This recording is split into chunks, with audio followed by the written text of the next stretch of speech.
Mobil listrik, baterai ponsel, iya kita semua kan lagi bergerak nih menuju masa depan yang katanya lebih hijau. Tapi pernah kepikiran nggak apa sih harga yang sebenarnya harus dibayar di balik semua itu? Hari ini kita bakal bongkar sisi gelap dari revolusi hijau ini, berdasarkan sebuah artikel keren dari Natural Resources Journal yang judulnya Paradoks Iklim Kobalt. Kutipan ini kan benar-benar nonjok langsung ke intinya. Bayangin, gagasan bahwa solusi kita buat krisis iklim, malah memicu krisis kemanusiaan di belahan dunia lain. Nah, inilah paradoks yang bakal kita bedah bareng-bareng. Kita semua pastinya pengen masa depan yang lebih bersih, lebih hijau. Tapi gimana kalau ternyata fondasi dari teknologi bersih itu sendiri dibangun di atas penderitaan yang luar biasa? Yuk, kita lihat lebih dalam. Oh ya, penting nih buat dicatat. Semua yang kita omongin hari ini tuh sumbernya dari artikel yang mendalam ya. Jadi kita di sini bukan ngomongin opini, tapi fakta hasil riset. Jadi gini, di satu sisi kita punya visi yang mulia banget tentang dunia yang serba listrik. Mobil listrik di mana-mana, rumah pakai tenaga surya. Keren kan? Tapi di sisi lain ada kenyataan yang brutal, yang tersembunyi di dalam setiap baterai yang bikin semua itu mungkin. Kontrasnya tajam banget antara niat dan dampaknya. Oke, sekarang kita terbang langsung ke sumber masalahnya. Kita akan pergi ke pusat industri kobalt dunia, tambang-tambang di Republik Demokratik Kongo. 70%. Coba bayangin deh, artinya 7 dari 10 baterai di dunia ini, kobaltnya kemungkinan besar dari satu negara. Angka ini nunjukin betapa seluruh transisi energi bersih global ini sangat-sangat bergantung pada satu tempat. Ini bikin Kongo jadi super penting, sekaligus super rentan dieksploitasi. Lebih dari 40.000 anak. Dan ingat ya, ini data dari 1 dekade yang lalu. Dengan permintaan kobalt yang sekarang meroket gila-gilaan, angka sebenarnya hari ini bisa jadi jauh lebih tinggi.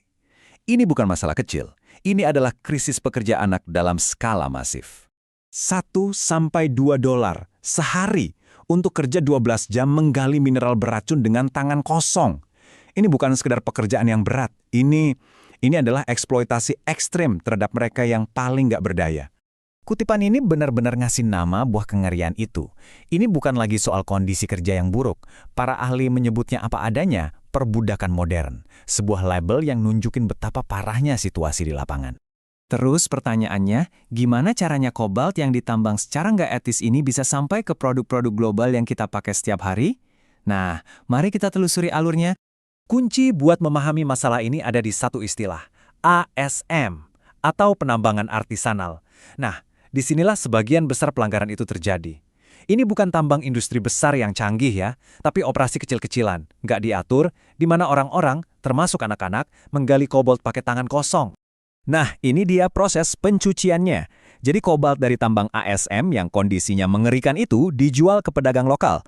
Terus pedagang ini nyampurin kobalt itu dengan kobalt dari tambang industri yang lebih resmi. Begitu semua dilebur jadi satu, udah deh, nggak ada lagi cara buat bedain mana yang bersih, mana yang nggak. Seluruh pasokan jadi tercemar.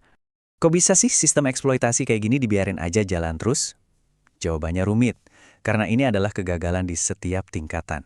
Ini bukan salah satu pihak doang. Jadi, pilar-pilar yang harusnya nopang sistem ini malah runtuh semua. Pemerintah Kongo gagal melindungi warganya sendiri. Hukum internasional nggak bergigi. Negara-negara pengimpor besar, sengaja atau enggak, mereka malah bikin celah hukum. Dan janji-janji perusahaan seringkali cuma pemanis bibir buat marketing. Ini benar-benar badai kegagalan yang sempurna. Dan inilah ironi yang paling brutal. Bukannya ngejar pelaku eksploitasi, pemerintah di sana justru pakai hukum buat membungkam para aktivis yang mencoba ngungkapin kebenaran. Ini adalah cara sistem melindungi dirinya sendiri dari pengawasan. Gila kan? Oke, sekarang kita lihat gambaran yang lebih besar lagi. Perebutan kobalt ini bukan lagi cuma soal etika, tapi udah jadi arena perang sumber daya geopolitik modern. Perang untuk menguasai material yang bakal jadi mesin penggerak masa depan. Lihat deh dominasi ini. Hampir 80% sektor tambang kobalt industri di Kongo itu dikendalikan oleh perusahaan Tiongkok. Ini bukan cuma soal bisnis, ini ngasih mereka pengaruh yang luar biasa besar atas pasokan global dan juga politik di Kongo. Dan disinilah letak salah satu celah hukum terbesarnya.